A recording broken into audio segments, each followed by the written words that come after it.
ফরিদপুরের বাজারে উঠতে শুরু করেছে নতুন পেঁয়াজ, তবে ন্যায্য দাম না পাওয়ায় হতাশ কৃষক।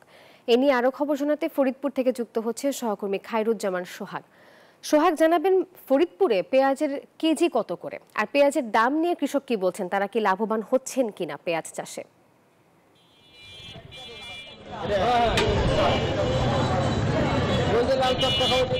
ধন্যবাদ নাফিসা। আপনি জানেন যে ফরিদপুর জেলায় পেঁয়াজ উৎপাদনের দ্বিতীয় শীর্ষ অবস্থানে অবস্থান করছে। গত বছর এই পেঁয়াজের দাম ভালো পাওয়ায় কৃষকরা এবছর বেশি লাভের আশায় কিন্তু অধিক পরিমাণ জমিতে পেঁয়াজের আবাদ করেছেন। যে কৃষি সম্প্রসারণ অধিদপ্তর তথ্যমতে আমরা যেটা জানতে পেরেছি, এবছর 36,140 হেক্টর জমিতে পেঁয়াজ আবাদের লক্ষ্যমাত্রা নির্ধারণ করা হয়েছিল, কিন্তু সেই লক্ষ্যমাত্রা ছাড়িয়েও এবছর প্রায় 5,000 হেক্টর বেশি জমিতে পেঁয়াজের আবাদ করেছেন কৃষকেরা। আমরা যেটা জানতে পেরেছি, এবছর প্রায় 41,000 হেক্টর জমিতে এই পেঁয়াজের আবাদ করেছেন কৃষকরা। তবে বর্তমানে যে পেঁয়াজের নতুন পেঁয়াজ সেটি কিন্তু বাজারে উঠতে শুরু করেছে।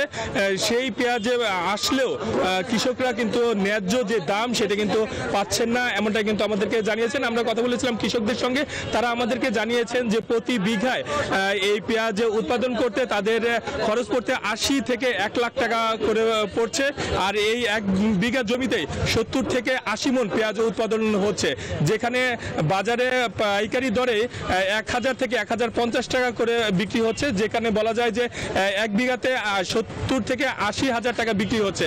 সেই ক্ষেত্রে 20,000 টাকার মতো কৃষকরা লোকসানে পড়ছে, এমনটাই কিন্তু আমরা জানতে পেরেছি। আজকে যে খুচরা বাজারে আমরা দেখতে পাচ্ছি যে সেখানে 30 থেকে 35 টাকা করে এই খুচরা বাজারে পেঁয়াজ বিক্রি হচ্ছে, যেটা 1400 টাকা মন, আর কৃষকরা পাচ্ছে 1000 থেকে 1050 টাকা মন, এমনটাই কিন্তু আমরা জানতে পেরেছি। তবে কৃষকরা বলছেন যদি বিদেশ থেকে এই পেঁয়াজ আমদানি বন্ধ করা না হয়, সেই ক্ষেত্রে তারা এবছর বড় ধরনের লোকসানের মধ্যে পড়বেন, এমনটাই কিন্তু আমাদেরকে জানিয়েছেন। আমরা কথা বলেছিলাম কৃষি অধিদপ্তরের সঙ্গে, তারা আমাদেরকে জানিয়েছেন যে এই হালি পেঁয়াজ কিভাবে সংরক্ষণ করা যায় এবং দীর্ঘদিন ঘরে রেখে এই পেঁয়াজটা বাজারজাত করা যায়, অল্প অল্প করে যদি বাজারে আনে সেই ক্ষেত্রে পেঁয়াজের দাম অনেকটাই স্থিতিশীল অবস্থায় থাকবে এবং কৃষকরা ন্যায্য দাম পাবে। গ্রাহক যারা ভোক্তা আছে তারাও কিন্তু পেঁয়াজ সংগ্রহ করতে পারবেন, এমনটা কিন্তু আমাদেরকে জানিয়েছেন। তো এই ছিল আমার কাছে পেঁয়াজের সর্বশেষ সংখ্যা। ফিরে যাবে স্টুডিওতে আপনার কাছে। নাফিসা। সোহাগ, আপনাকে ধন্যবাদ।